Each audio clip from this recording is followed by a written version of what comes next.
이 부동산 경기 변동의 특성이라고요. 111페이지 하단에 있는데 이거는 이제 일반 경기하고는 다른 부동산 경기 변동의 특징을 얘기를 해요. 그죠?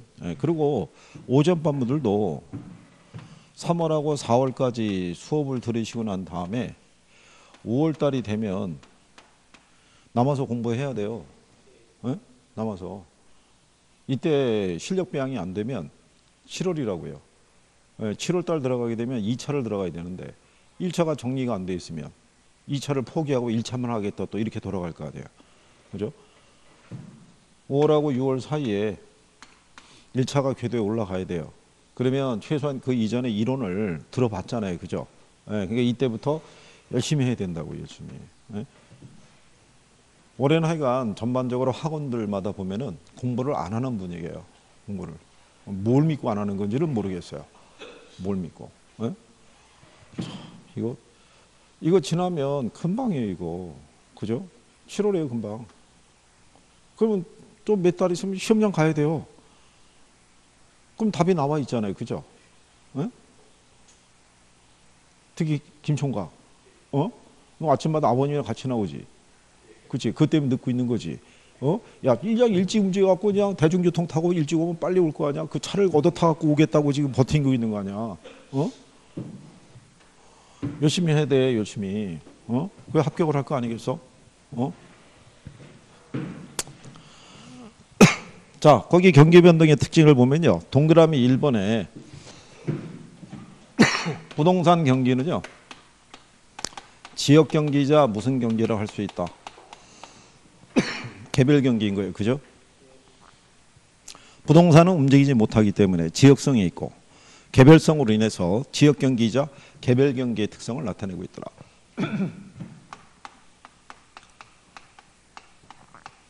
충남에서 대전만 경기가 조금 좋을 수 있어요, 없어요?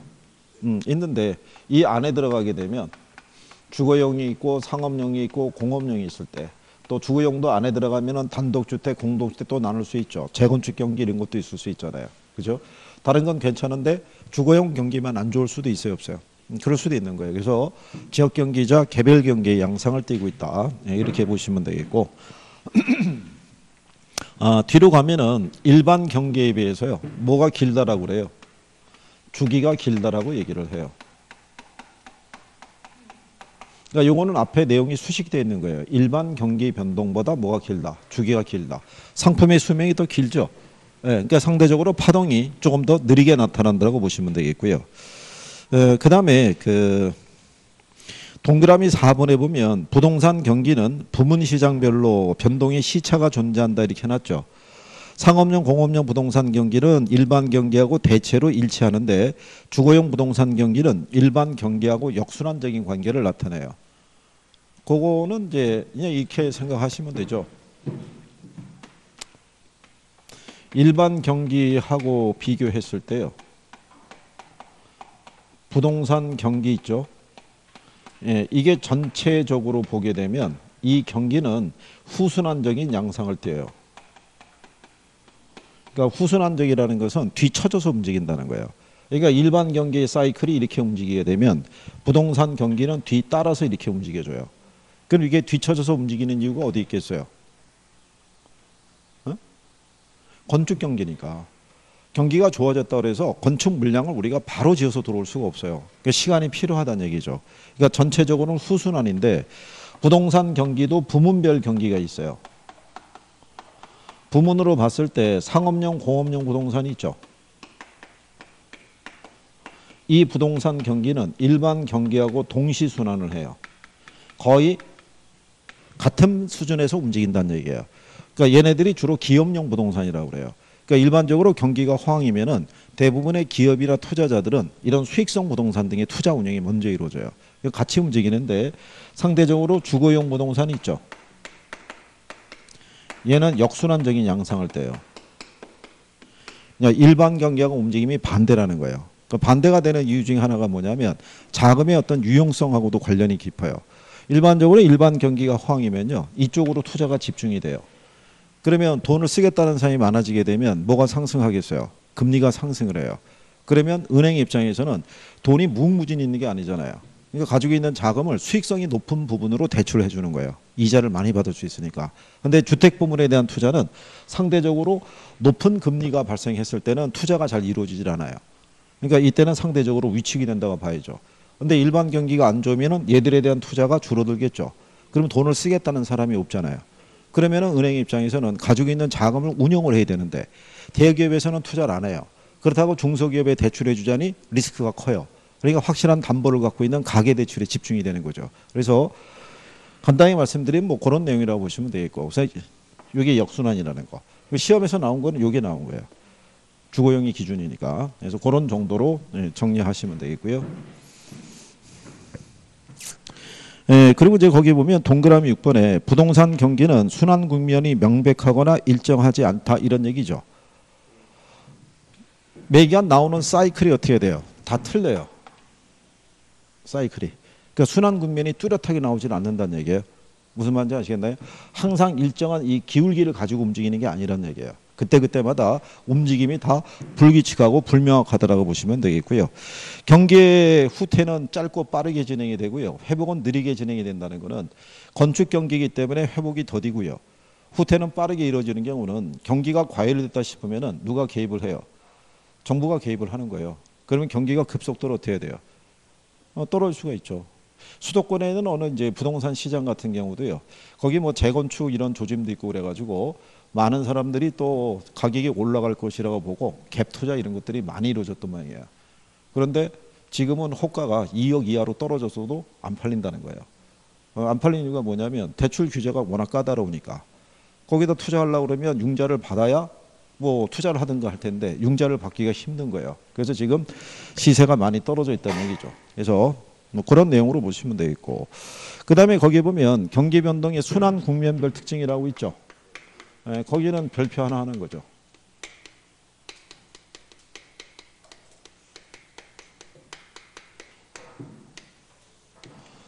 자, 여기는 지난번에 설명해 드린 것처럼 제목에 기초해서 회복시장이라는 게 있고요.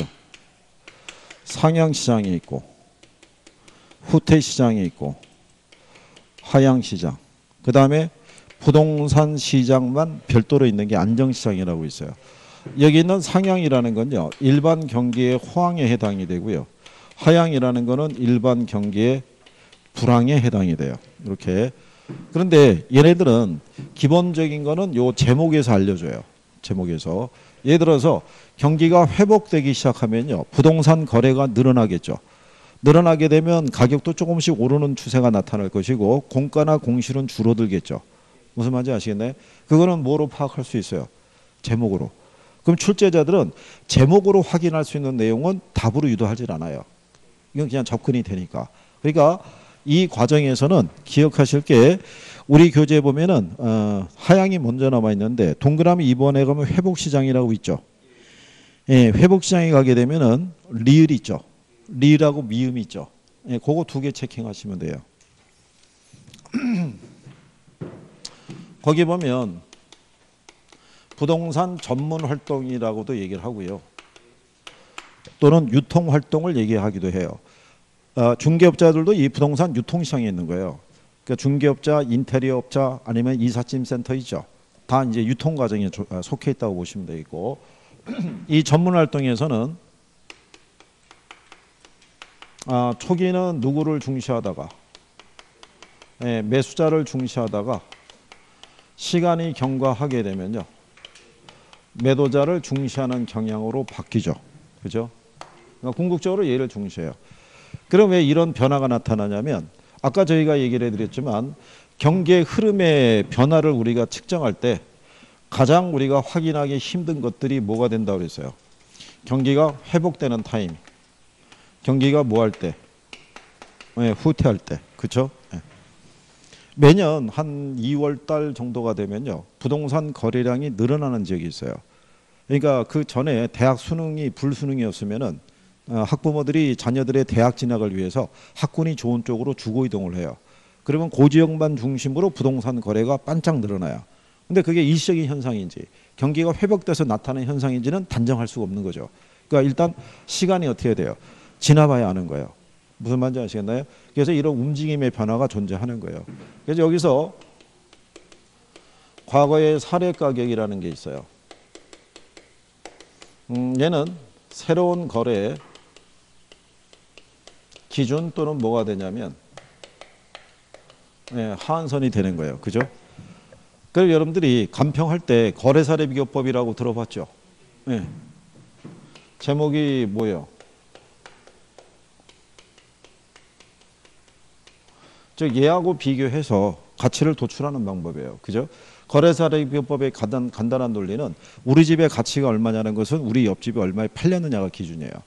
옆집이 5억에 팔렸으면 우리 집도 5억은 할 것이다. 이런 거예요. 근데 걔가 팔린 시점이 언제냐는 얘기죠. 회복시장 전 단계는 무슨 시장이에요? 여기가 하향시장이라고요. 그럼 경기가 가장 안 좋을 때잖아요. 그러면 이때 거래가 됐으면 지금보다는 어떻게 돼요? 싸게 거래됐으니까. 이 사례를 수집하면 가격을 높여서 비교를 해줘야겠죠. 근데 회복 타이밍에서 거래가 이루어졌으면 지금 현재 거래할 때 하나의 기준으로 볼 수가 있겠죠. 무슨 말인지 아시겠나요? 두 가지로 나눠진 이유가 거기에 있다는 얘기예요. 그래서 기준 또는 뭐가 된다? 하한선. 그러면 얘가 조금 더 활발하게 움직이는 게 상향시장이에요. 그래서 부동산 전문 활동에서는 여기는 여기 중시하는 거예요. 그러니까 매도자가 중시가 될 때는 어떨 때냐면요. 중개업소를 가보게 되면 중개업자가 그런 얘기를 해요. 부동산을 사겠다는 매수자들은 끊임없이 찾아오고 문의 전화도 빗발치고 심지어는 계약금까지 맡기고 하는 사람이 있는데 거래가 성사가 안 된다는 거죠. 뭐가 안 나오는 거예요. 매물이 안 나오는 거예요. 상향시장에서는 이쪽 정도 한 상향시장 정도 돼요. 그러면 정점을 향해서 치닫고 있잖아요. 그러니까 지금보다는 앞으로 시세가 더 올라갈 것이라는 기대 심리가 있으니까 부동산을 갖고 있는 사람들은 매물을 내놓지는 않아요. 근데 매수자들은 어떻게 돼요? 더 오르기 전에 사둬야 될 거 아니에요. 그죠? 그래서 이때는 매도자는 거래 성립을 뒤로 미루려고 하고 매수자는 거래 성립을 앞당기려 할 때가 이때예요. 그게 무슨 시장? 상향시장이에요. 그러면 과거의 사례 가격은요. 새로운 거래에 뭐가 된다는 거예요? 이게 하한가가 되는 거예요. 왜냐하면 상향시장 이전에 거래된 애들은 지금보다 다 싸게 거래된 애들이잖아요. 그래서 여기서 보면 얘가 지금 상이죠. 상이면 이게 하로 들어와야 돼요. 얘가 상향인데 이게 상승, 이게 상한가가 된다면 틀리는 거예요. 이해하시겠어요? 네. 그 다음에 후퇴를 하게 되면요.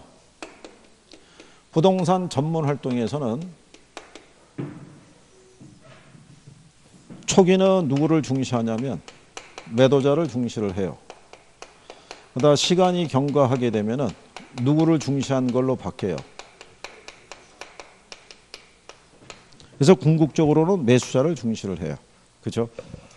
그리고 후퇴 시장으로 접어들게 되면은 어떤 현상이 나타나냐면 이제 나와 있던 매물이 빠지질 않아요.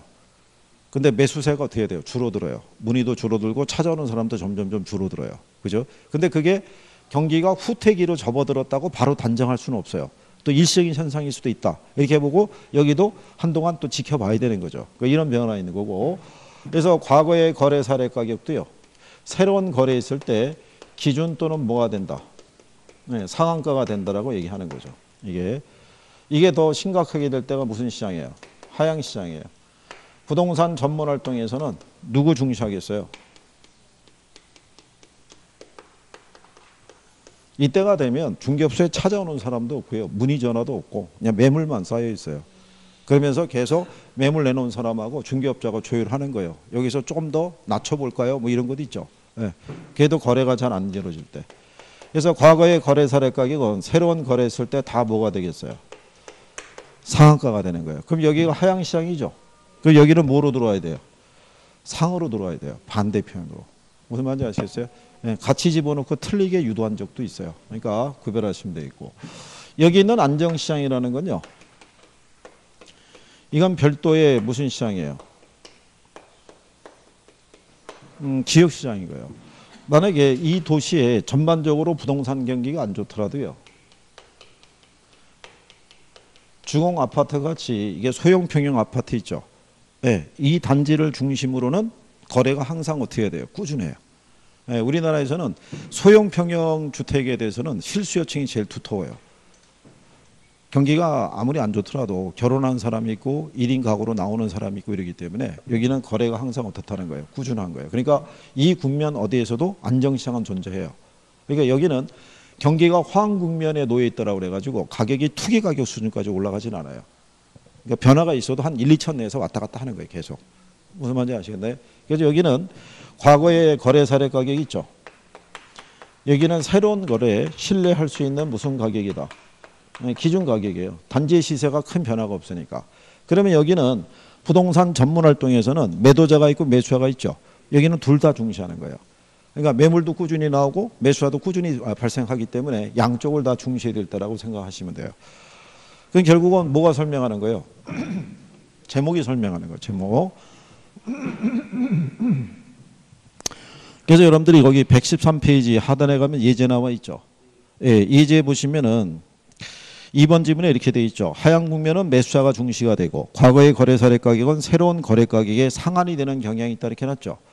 그러니까 하향이면은 상으로 들어와야 되는 거예요. 무슨 말인지 이해하시겠어요? 그 다음에 뒤로 넘어가게 되면 상향 국면은 매도자가 중시가 되고 과거의 거래 사례 가격은 새로운 거래 가격에 뭐가 된다? 하한이 되는 경향이 있다. 근데 거기 이제 5번 지문에 가면 후퇴 국면은 매수자가 중시가 되고 과거의 거래 사례 가격은 새로운 거래 기준 가격이 되거나 하한이 된다 했으니까 틀렸겠죠. 예. 그러니까 경기가 좋아질 때 있죠. 좋아지면 가격이 올라가고 있잖아요. 그럼 그 이전에 거래된 애들은 지금보다 싸게 거래된 애들이죠. 근데 경기가 안 좋아지기 시작하면은 그 이전에 거래된 애들은 지금보다 어떻게 돼요? 가격이 좀 비싸게 거래된 애들이잖아요. 그죠? 그러니까 조금만 이해를 하시면 외우지 않고 정리할 수 있어요. 그죠? 그 다음에 이제 114페이지에 가면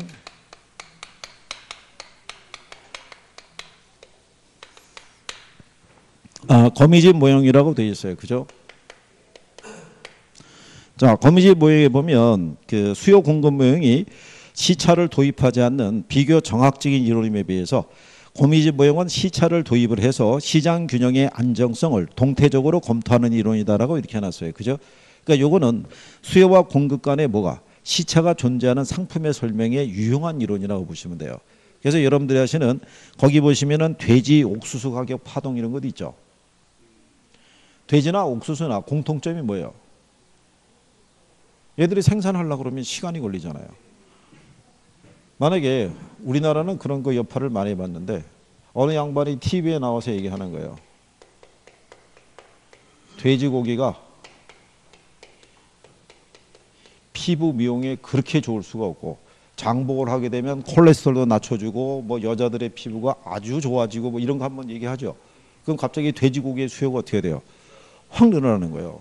근데 문제는 돼지를 기르겠다가 맘먹었다 그래서 바로 애들이 다 크는 건 아니잖아요. 얘도 사육을 해야 되잖아요. 그럼 사료가 필요하잖아요. 그럼 갑자기 뭘 필요로 하겠어요? 옥수수에 대한 수요가 늘어나는 거예요. 그러면 농민들이 감자 고구마 심고 있다가 갑자기 옥수수를 찾으니까 감자 고구마를 갈아엎고 다시 또 뭐로 심겠어요? 옥수수 심는 거예요. 근데 옥수수가 또 재배해서 나오려면 뭐가 걸리는 거예요? 시간이 걸리는 거예요. 그래서 돼지고기에 대한 수요가 확 늘어나서 사람들이 뭐로 심고 있는 거예요? 옥수수를 부지런히 심고 있는데 누군가가 또 TV에 나서 나오는 거예요. 돼지고기야말로 피부명에 아주 안 좋은 게 돼지고기다. 그럼 갑자기 돼지고기 수요가 어떻게 돼요? 폭락할 거 아니에요. 그러면 농가에서는 돼지고기를 어떻게 돼요? 돼지를 사육을 못할 거 아니에요. 그럼 갑자기 옥수수의 주문이 어떻게 돼요? 끊어지는 거죠. 그러면은 여기 옥수수 또 재배하던 농민들은 어떻게 해야 돼요? A 또 18 찾고 난 다음에 또 갈아엎고 또 감자 고구마 심겠죠. 그죠? 그러다가 또 누군가가 등장해갖고 돼지 족발에서 나오는 콜라겐만큼 또 좋은 게 없다고 얘기하면 갑자기 수요가 또 늘어날 수 있어요? 없어요? 이런 과정에서 파동이 발생한다는 거예요. 근데 중요한 거는 학개론에서는 돼지하고 옥수수는 출연을 안 해요. 학개론에서 나오는 상품은 부동산만 등장해요. 상품이 주로 취급하는 상품이 그거니까. 자, 그래서 이거는 그 수요와 공급 간에 시차가 있는 상품의 설명에 유용하다고 그러는데 여기는 거미집이론은요. 부동산 경기 변동의 특성을 가장 잘 설명하는 이론이에요. 그러니까 이 특성에 보게 되면요. 부동산 경기라는 것은 수요와 공급 간에 뭐가 존재해요? 시차가 존재하죠. 그래서 일반 경기에 비해서 뭐가 커요? 진폭이 크죠. 네? 그러니까 높은 정점과 낮은 저점이 유발이 되잖아요. 그죠? 예. 진폭이 큰 이유는 무슨 기간이 존재해서 그래요? 타성 기간이 존재해서 부동산 경기는 경기의 진퇴 움직임이 일반 경기보다는 더디게 움직이는 거예요. 그죠? 건축 경기니까 경기가 좋아졌다고 양을 바로 늘릴 수가 없잖아요. 또 경기가 안 좋아졌다고 해서 공급된 물량을 한 번에 소진시킬 수는 없죠. 수명이 긴 재화들이니까. 그래서 이런 파동이 많이 발생한다는 얘기예요. 근데 이런 거미집 이론 자체가 완전한 이론은 아니에요. 이게 불안정한 이론이기 때문에 이 이론이 성립하기 위해서는 이 가정이 성립을 해야 돼요. 가정이. 그래서 이 가정이 뭐냐면 금기의 수요량은 금기 가격에 반응을 한 거예요. 근데 금기의 공급량이 있죠. 얘는 전기 가격에 반응을 나타낸 거예요. 이게 이 가정이 성립을 해야 돼요. 그래야지 거미집 이론이 성립할 수 있다라고 얘기해요. 거기 여러분들이 가정이 있어요, 없어요? 가정에 보면 금기의 수요량은 금기 가격에 의존하는데 금기의 공급량은 전기 가격에 의존한다 이렇게 돼 있죠. 그렇죠? 또 금기에 생산된 거는 저장할 수 없고요. 금기에 모두 뭐 해야 된다. 예, 소비된다라고 얘기를 해요. 그러면 여기서 나오는 건 뭐냐면 시장 공급자들은 항상 현재 시장 가격에만 반응을 하는 거예요.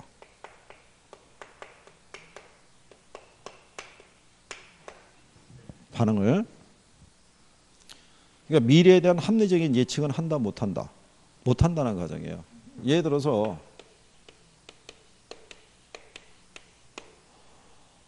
여기 이 지역에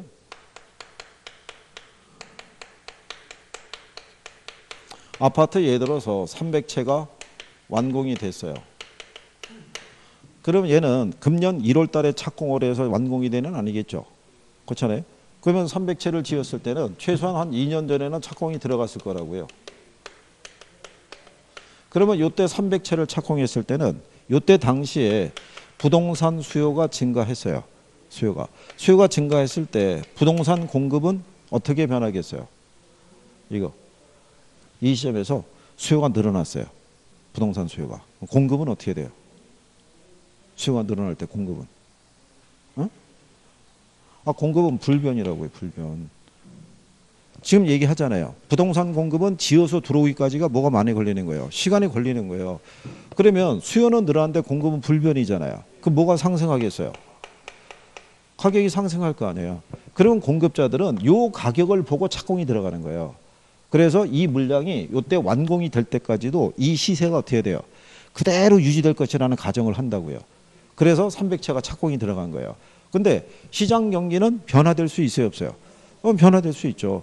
지금 현재 요 수요하고 이 가격만 보고 공급자들이 무리하게 착공량을 늘리게 되면은 나중에 걔들이 다 완공이 됐을 때는 거꾸로 초과 공급 상태가 될 수도 있어요, 없어요? 그럴 수가 있다는 얘기예요.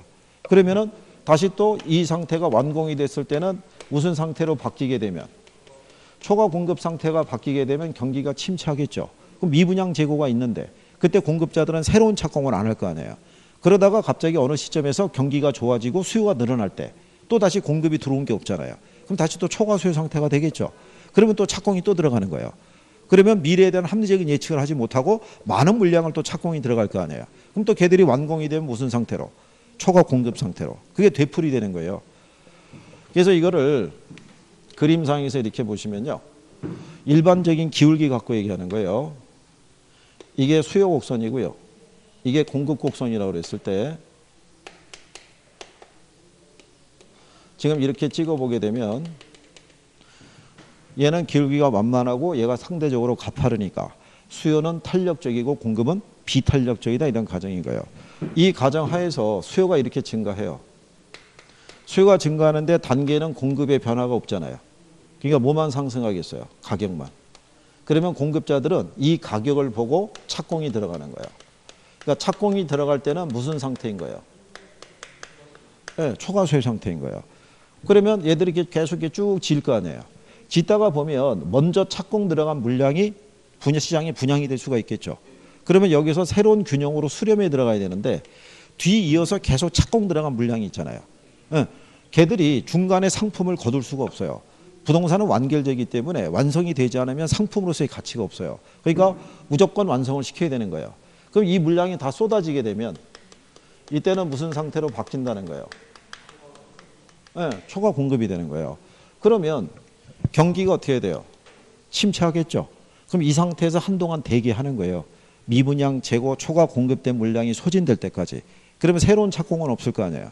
그러다가 경기가 회복이 돼서 다시 가격이 상승해요. 그럼 공급자들은 이 가격에 반응을 해서 또 뭐가 들어가는 거예요? 착공이. 그럼 얘가 또 완공이 될 때는 또 무슨 상태로 바뀌는 거예요? 이 상태로. 그럼 또 경기가 침체하겠죠. 이게 계속 되풀이 되면서 이렇게 새로운 균형으로 수렴에 들어간 형태가 나오는 거예요. 그러니까 원래 최초의 균형에서 새로운 균형으로 이렇게 수렴되어가는 과정을 지금 설명해 주고 있는 거죠. 근데 이 과정에서 뭐를 계속 반복하는 거예요? 초과 수요와 초과 공급을 계속 반복하면서 새로운 균형에 도달하는 것을 설명하고 있는 거예요. 이게. 근데 여기 있는 이 거미집 모형에 대한 거는요. 거기 114페이지에 보면 하단에 거미집 모형의 안정 조건이라고 있죠. 지금까지 시험을 거기서 많이 냈어요. 안정 조건에 보면요. 수렴형이라는 게 있고요. 그 다음에 뭐가 있어요? 발산형이 있고. 그 다음에 뭐가 있다? 세 가지 형태가 있는데 부동산 시장에서는 나타날 수 있는 게 이거 하나밖에 없어요. 수렴형밖에. 수렴형이 되게 한 조건은 뭐냐면요.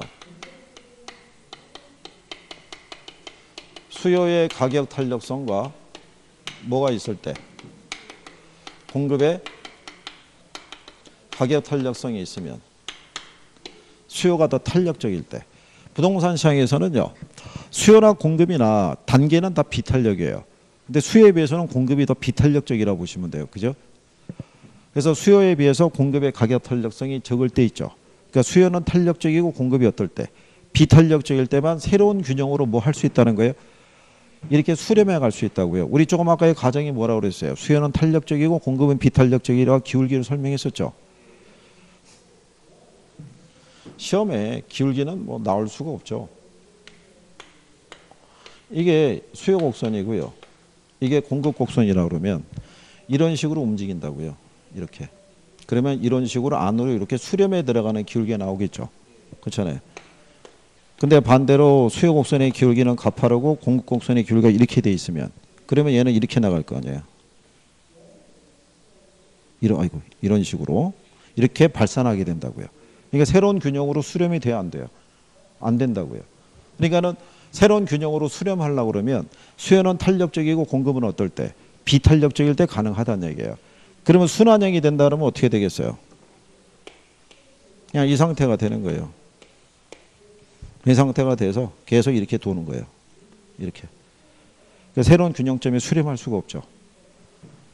그러니까 부동산 시장에서 나타날 수 있는 케이스는 뭐밖에 없어요? 이거밖에 없어요. 그럼 발산형이 되는 거는 반대의 경우예요.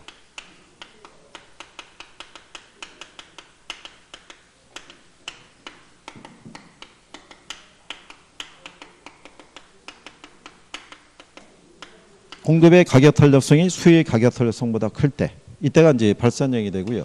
수렴형은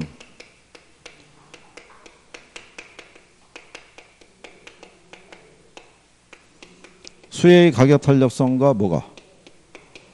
예, 공급의 가격 탄력성이 같을 때를 얘기를 해요. 같을 때. 근데 이게 이제 탄력성에 대한 거고요. 기울기는 반대라고 보시면 돼요. 탄력성의 역수가 기울기니까. 그래서 여기 있는 이제 수요 곡선의 기울기 있죠. 이거보다는 뭐가? 공급 곡선의 기울기가 크고요. 수요 곡선 기울기에 절대값이 있죠. 공급 곡선에 대한 기울기 값이 클 때. 그러니까 기울기는 반대라고 보시면 돼요. 그러니까 여기도 탄력성은 지금 공급이 크죠. 기울기는 반대로 어디가 크다는 얘기예요. 수요가 클 때. 그게 무슨 형이 된다? 발산형인 거예요. 같으면 뭐가 되는 거예요? 순환형이 되는 거예요. 그러면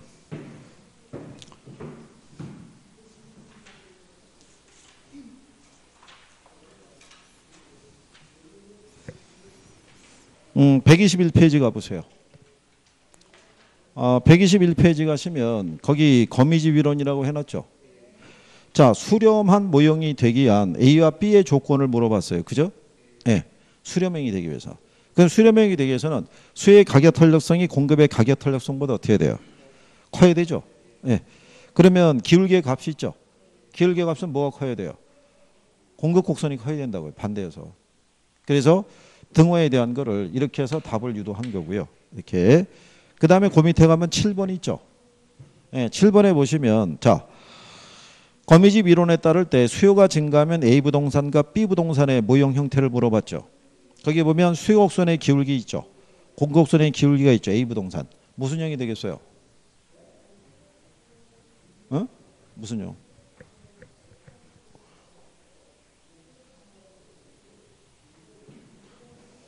자, 만약에 수요 곡선이 있죠. 예? 예. 수요 곡선은 이렇게 되고요. 공급에 대한 게 이렇게 들어가 있어요. 그죠? 그럼 이거 수렴형이겠어요? 아니면 발산형이겠어요? 이거 뭐가 돼요? 여기 수요 곡선은 기울기의 절대값이라고 표현했죠. 자, 우리가 수요 법칙을 보면 각각과 수요량이 반비례잖아요. 음의 관계가 나오잖아요. 그죠? 절대값으로 표시한다는 얘기는 이 부호가 생략되는 거예요. 그죠? 그럼 0.8하고 0.6 하면 어느 게 커요? 0.8이 크잖아요. 수요 곡선 기울기가 크면 발산형이죠. 무슨 말인지 아시겠나요? 거기도 보면 0.3, 0.7이잖아요. 공곡선 기울기 값이 크죠? 그럼 수렴형인 거예요. 기울기는 반대니까. 근데 두 개 밑에는 0.5, 0.5 같잖아요. 같으면 무슨 형이겠어요? 그럼 순환형이라고요. 에? 그리고 뒤를 넘어가 보시게 되면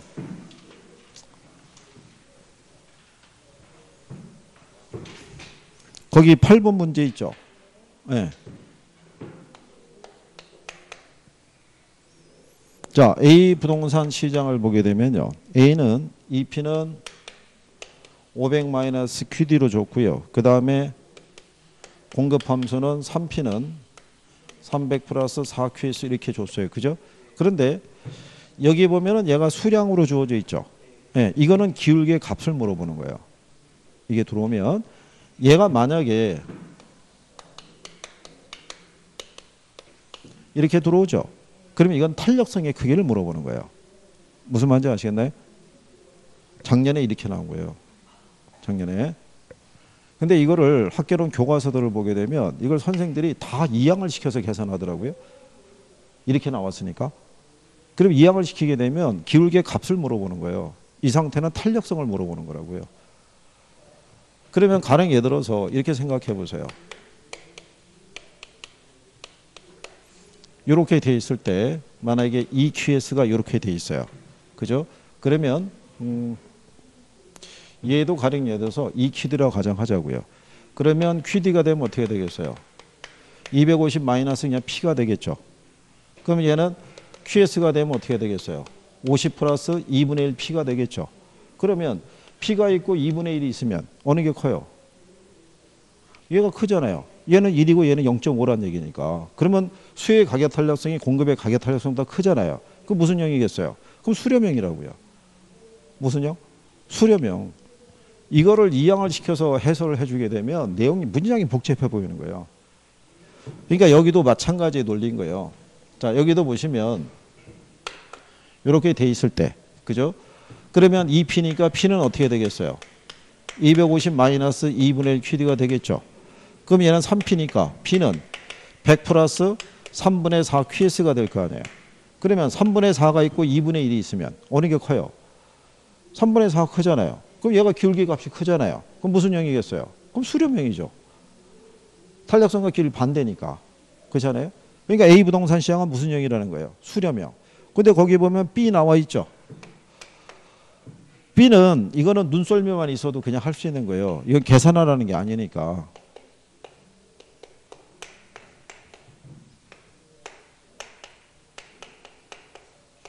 그럼 여기 보시면 이게 포인트잖아요.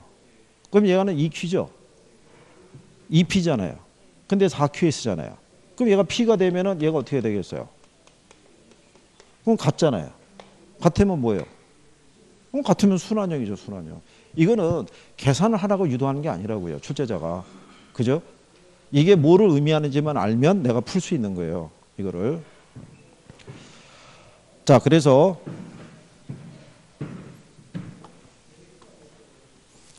일단은 뭐를 중심으로 정리하는 게 필요하냐면요. 수렴형에 대기한 조건은 뭐예요? 수요가 탄력적이고 공급이 비탄력적일 때 수렴의 형태가 나타나요. 근데 기울기는 반대란 얘기죠. 예? 예, 그거 정도만 일단 기억하시고 나머지 또 돌아오면서 하시면 되니까. 이거는 뭐 크게 신경 안 써도 돼요. 왜냐하면 이게 여기서 나올 수 있는 유형을 다 냈다고요. 웬만한 건 다 낸 거예요. 그죠? 작년에도 이게 언급이 된 거죠. 작년에도. 예. 그러면 작년이라고 이거 안 해줬겠냐고요. 했다고요. 수업 시간에. 이거 바뀌면은 탄력성으로 바뀌는 거라고도 얘기를 해줘도 실전에 가서 생각이 안 나면 못 푸는 거예요. 그죠? 그리고 작년에 거미지 모형에서 뭐 물어봤냐면 A 부동산 가격이 상승할 때 B 부동산 수요가 줄었다고 해놨어요. 그죠? 그러면 A와 B는 무슨 관계겠어요? 대체제겠어요? 보완제겠어요? 얘가 상승할 때 얘가 수요가 줄면 보완제잖아요. 보완제. 대체제라는 거는 한 재화의 가격이 변할 때 있죠. 같은 방향으로 변하면 대체제. 반대 방향으로 변하면 뭐예요? 보완제잖아요. 그럼 작년에 거미지 모형에서 보완제가 들어가 있는 애는 2개 지문밖에 없었다고요.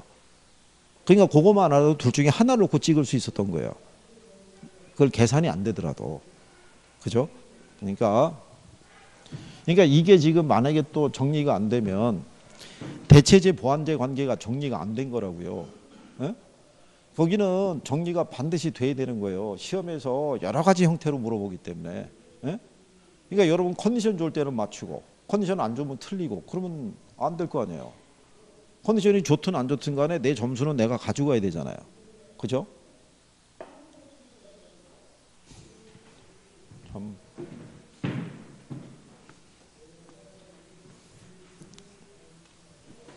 나중에 이거 대체제 보완제 관계는 반드시 숙지하고 들어가셔야 돼요.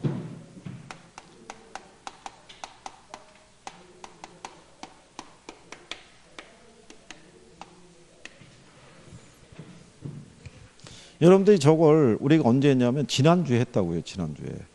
지난주에 대체제 보완제를 한 거예요. 그죠? 네. 근데 아까 우리 김총각이 물어본 것도 그렇고 그쪽이 정리가 어떻게 돼요? 안 돼 있는 거예요. 거기가. 그러니까 복습을 안 했다는 얘기죠. 그러니까 일주일 만에 다시 얘기를 하니까 모르는 거죠. 기억이 안 나니까. 그렇지 않겠어요? 여러분이 살 때는 복습밖에 없어요. 이건 반복학습이에요. 반복. 에? 이거 배워서 여기 학원 온 사람이 어디 있겠어요? 다 여기 와서 배우는 거지. 그렇잖아요. 근데 여러분들이 그렇게 몰라서 출발했건 뭐 했든지 간에 1년 공부해가지고 어쨌든 떨어지면 주변에서는 공부 안 했다고 그냥 치는 거예요. 그죠? 여러분들이 힘들게 공부하고 뭐 이랬던 거는 아무도 안 알아주는 거예요. 합격을 해야 그 노력을 인정을 해주는 거예요. 우리나라 사회는 이 결과를 중시하는 사회잖아요. 과정을 중시하는 사회가 아니라. 그러니까 열심히 해야 되는 거예요. 열심히. 이거.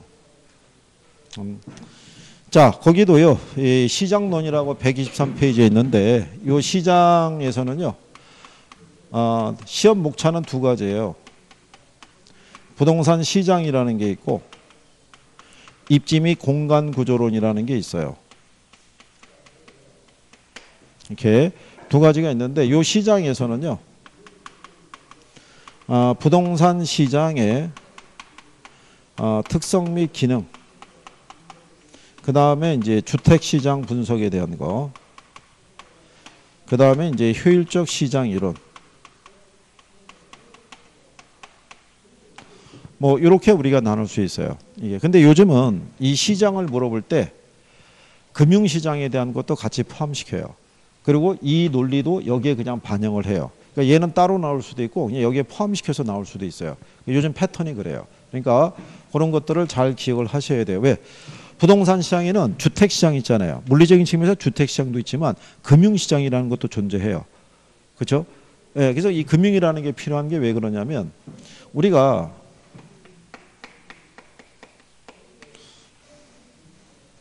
부동산 금융을 가면은 수요자 금융이라는 게 있고요. 그 다음에 공급자 금융이라고 있어요. 이거를 주택 소비 금융이라고 그러고요. 이거를 주택 개발 금융이라고 그래요. 그러면 부동산 시장에서 우리가 이제 이 주택을 공급을 하려고 할 거 아니에요.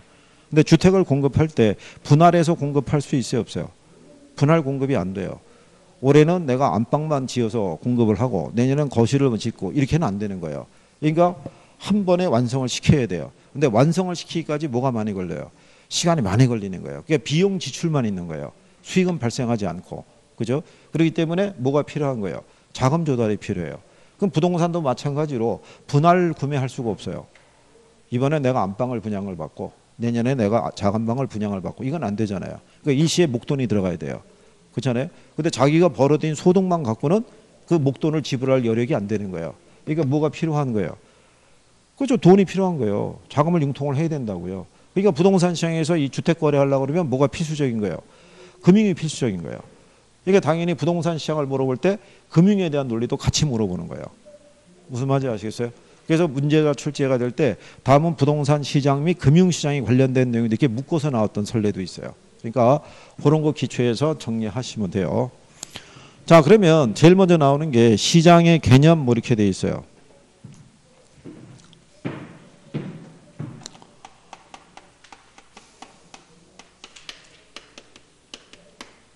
자, 원래 요 시장이 있죠.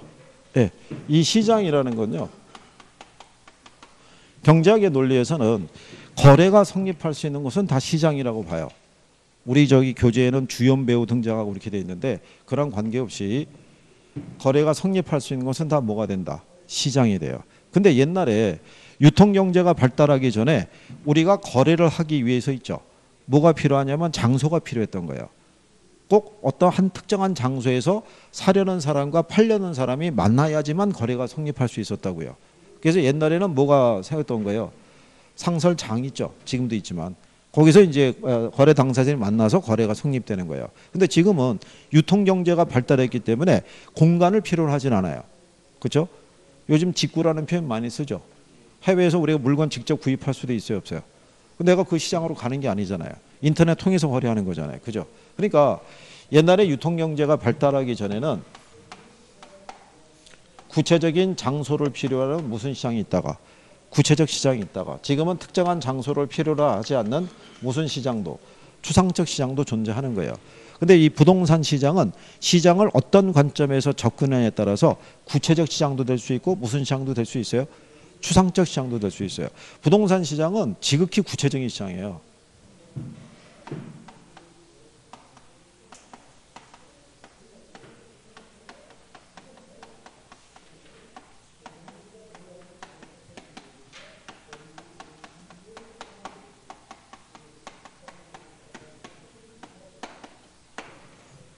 이렇게 나오죠. 지극히 구체적이잖아요. 우리 지금 건물이 이 빌딩이잖아요. 그렇죠?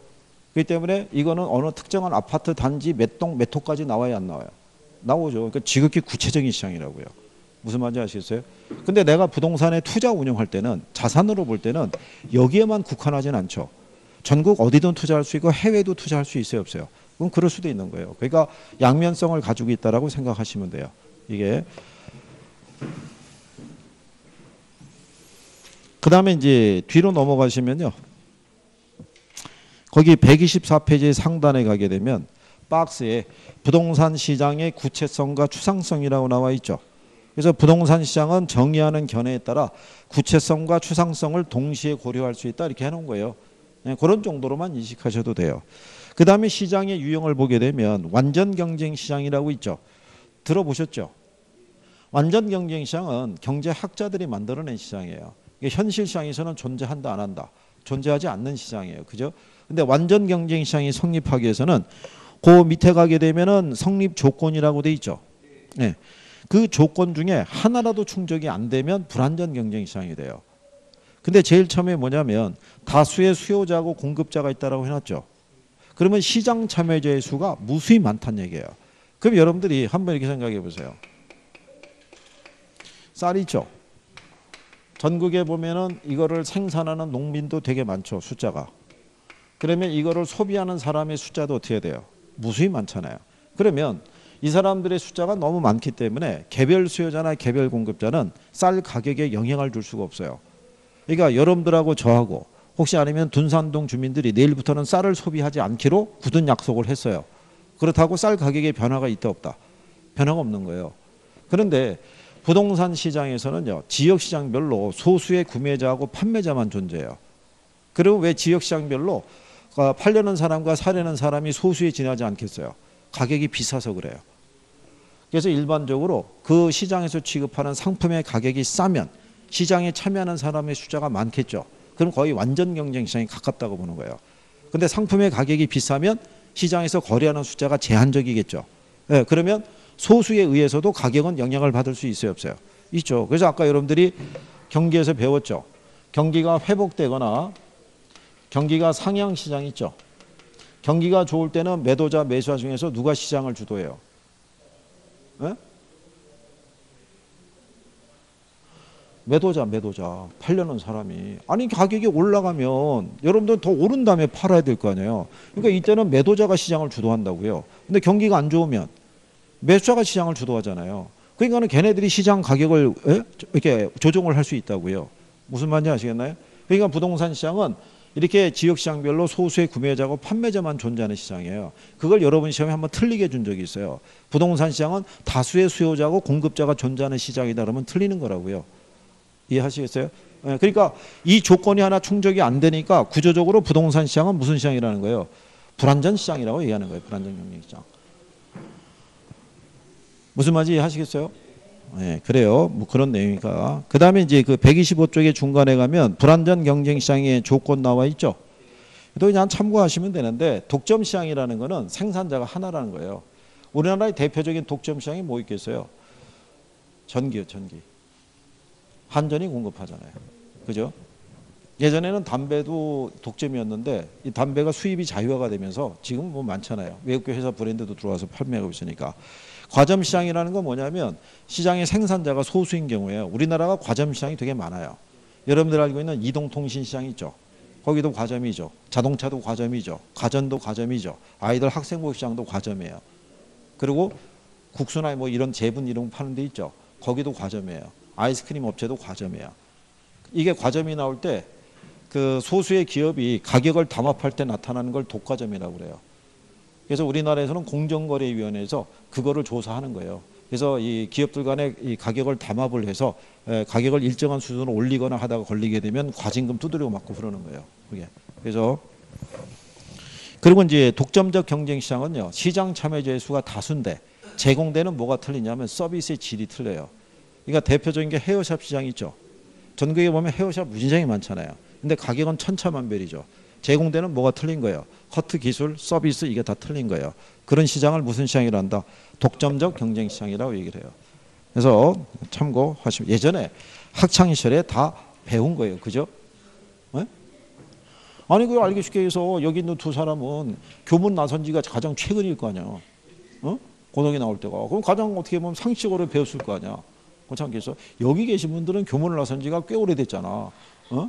나중에 여기서 한 거다 모의고사 봤는데 성적이 안 나오면 되겠어? 열심히 해야 될 거 아니야? 자, 그래서 일단 여기까지 정리하신 거고요. 자, 잠깐 쉬었다가 126페이지 시장 개념부터 하죠.